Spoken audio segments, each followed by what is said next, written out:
Mencuri Matahari, cerpen Irebia Revadona, Media Indonesia.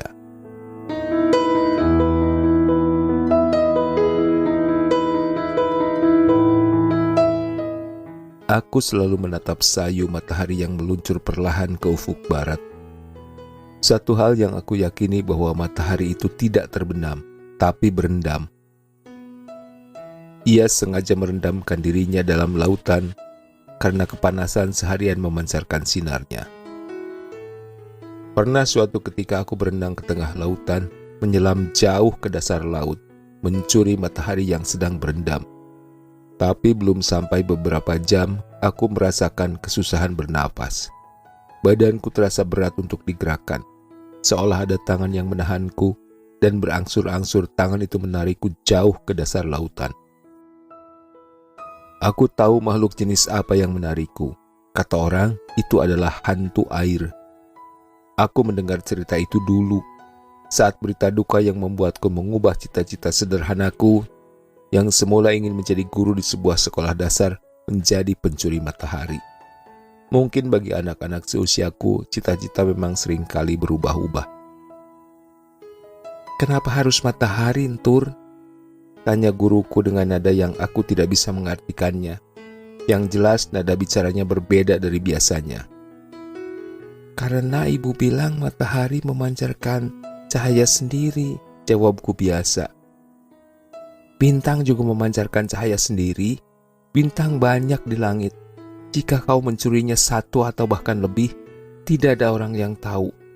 Tapi jika matahari, saat kau mencurinya, orang-orang akan tahu." "Bintang tidak pernah turun ke bumi, Ibu. Aku juga tidak bisa memanjat langit. Aku tahu bintang tidak pernah jatuh. Yang jatuh itu meteor." "Jadi kapan matahari jatuh ke bumi?" "Pada saat sore dan pagi harinya. Sore ia akan berendam di lautan, dan pagi sebelum ia terbit, ia berada di pegunungan," ujarku masih dengan nada biasa. Semua orang di dalam kelas itu tertawa mendengar jawabanku, pun guruku. Aku tidak tahu kenapa mereka tertawa. Yang jelas, aku dengar ada yang mengatakan kalau aku ada peningkatan dalam hal melucu sejak aku kehilangan ayahku. Setiap sore aku berenang ke tengah lautan. Tidak ada yang melarangku. Mereka hanya menatapku biasa, seperti biasanya seseorang yang sedang melihat sapi memakan rumput. Tapi aku tidak pernah berhasil menemukan di mana tepatnya matahari itu berendam. Mungkin barangkali aku kurang jauh, bahkan aku belum sampai pada pertengahan lautan. Hingga di sore itu aku memaksakan diriku untuk terus berenang. Aku mengabaikan lelah yang menyerang seluruh tubuhku, sampai akhirnya aku tidak merasakan apa-apa lagi. Hanya kaku. Aku rasa aku sudah mati saat itu. Tapi malamnya saat aku terbangun, aku menatap sekeliling. Bukan tanah yang berada di sampingku. Tidak ada cacing atau kalajengking yang bersiap menyantap tubuhku. Aku tidak terbaring di atas tanah dan diimpit oleh tanah. Aku berbaring di atas dipan, tempat di mana aku biasa tidur. Seingatku, aku telah mati tadi sore di lautan. Aku tidak tahu kenapa aku berada di sini sekarang. Aku berjalan menuju kamar ibu. Aku lihat ibu sedang tertidur pulas. Aku urung membangunkan ibu. Setidaknya saat tidurlah ibu terlihat lebih tenang. Besok paginya aku tanyakan pada ibu perihal kejadian semalam. Ibu hanya menggeleng sambil mengatakan dua kata, "Tidak tahu." Sejak saat itu aku mengubah ruteku. Aku tidak lagi mencari matahari saat sore. Saat ia memendamkan dirinya dalam lautan, aku mulai mencarinya saat subuh. Saat ia bersiap-siap terbit di ufuk timur. Hari itu sekitar jam 3 pagi aku telah terbangun. Aku melihat ibu di kamar. Ibu masih tidur nyenyak. Bukan takut ketahuan oleh ibu dan akhirnya ibu melarangku untuk mencari matahari. Tapi aku takut langkah kakiku akan membangunkan ibu dari tidurnya, sehingga aku usahakan untuk sepelan mungkin untuk melangkah dan menutup pintu kembali. Ini adalah pertama kalinya aku keluar saat malam. Di luar masih gelap, hanya ada hening dan kesunyian. Barangkali jam segini orang-orang sedang nyenyak dalam tidurnya. Atau mungkin ada sebagian orang yang taat, ia sedang beribadah menghadap Tuhan mereka. Malam memang waktu yang tenang untuk beribadah. Tapi aku malah keluar dan mencari matahari. Aku menjadi anak yang pemberani kecuali perihal bicara. Akhir-akhir ini frekuensiku bicara semakin berkurang. Aku hanya berpikir dan berpikir.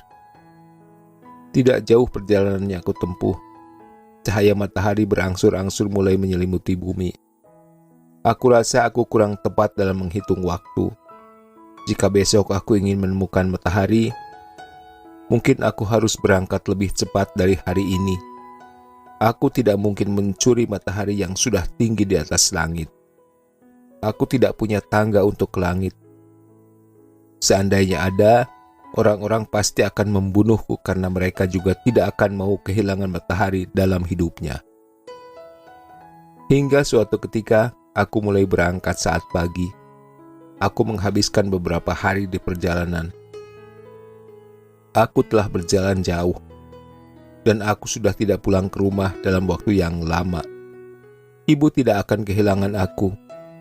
Saat aku pulang, ibu juga tidak akan pernah bertanya kemana aku selama ini. Jadi aku tidak perlu mengkhawatirkan banyak hal. Aku memasuki hutan demi hutan. Aku memakan apapun yang bisa dimakan.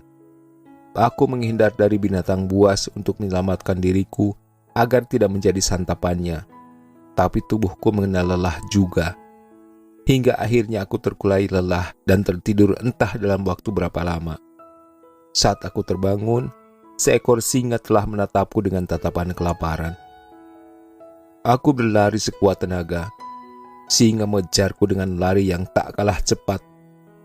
Dengan tubuh yang lelah, setidaknya aku hanya tidak boleh membiarkan diriku menyerah begitu saja. Mungkin menunda waktu makan singa. Begitulah yang aku lakukan saat ini. Saat aku menoleh ke belakang untuk memastikan seberapa dekat jarak singa itu dariku, sesuatu menghalangi kakiku hingga membuat tubuhku terjatuh. Pandanganku mulai kabur. Aku masih bisa melihat singa yang dengan gagah menghampiri tubuhku yang lemah. Di saat-saat gentingku, hanya satu hal yang bisa aku ingat. Ya, pesan ibu dulu saat ayah masih berada di antara kami. Ibu menyuruhku untuk rajin belajar supaya kelak bisa mendapatkan pekerjaan selain menjadi nelayan yang hanya mempertaruhkan nyawanya. Tapi ibu tidak ingat satu hal.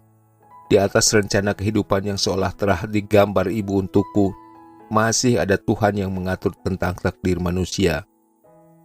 Buktinya, aku hanya bisa bersekolah sampai sekolah dasar, lantaran ayah mengakhiri ajalnya hanya dengan segulung ombak besar yang menerjang perahunya.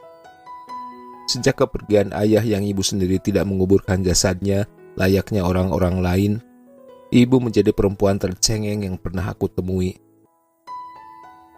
Dunia ibu terlihat gelap, dan aku rasa ibu telah kehilangan matahari di matanya. Setiap malam ibu menangis. Aku bertanya pada ibu, kenapa ibu tidak berhenti saja menangis? Lagian ayah juga tidak akan kembali sekuat apapun ibu menangis. Walau aku hanya menduduki kelas 5 saja, setidaknya aku pernah belajar kalau orang mati itu tidak akan pernah hidup lagi. Tapi ibu tidak pernah menjawab pertanyaanku. Ibu hanya terus menangis. Aku bahkan yakin telah memakan nasi yang dicampur dengan air mata ibu. Aku menjadi seseorang yang bernyawa tapi tak berjasad. Aku seolah menjadi seseorang yang memiliki mulut untuk bicara tapi tak pernah didengar. Aku muak. Dan sejak saat itu, aku menjadi anak lelaki pemurung yang lebih memilih diam daripada bicara, tapi lebih sering meneteskan air mata.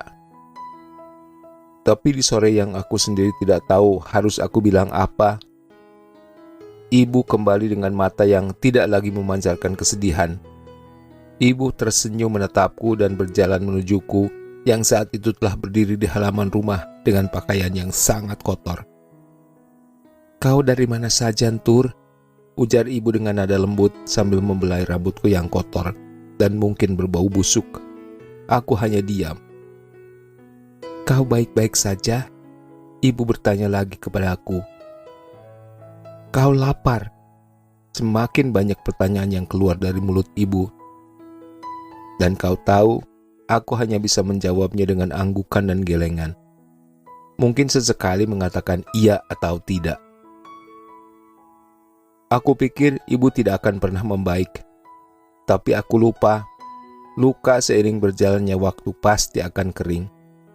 Dan aku yakin luka ibu sudah mulai membaik. Aku bahagia. Setidaknya aku tidak perlu lagi mencuri matahari untuk ibu, karena matahari itu telah bersinar kembali di mata ibu. Tapi aku rasa aku tidak bisa lagi menjadi anak lelaki periang. Aku sudah terbiasa dengan sifat bekuku. Aku hanya menatap ibu datar. Ibu mengajakku masuk. Saat itu mataku menemukan seorang lelaki yang sedang berdiri di pintu rumahku. Ia menatapku tersenyum. Aku hanya diam. Aku tidak tahu harus bersikap seperti apa. Aku tidak berbicara atau bertanya. Aku hanya mencoba berpikir. Sudah berapa lama aku pergi? Aku bahkan tidak bisa mengingatnya.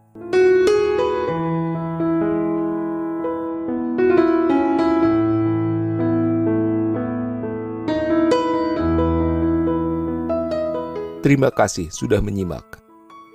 Tata dan Nabi Harja pamit. Selamat menikmati hari yang menyenangkan.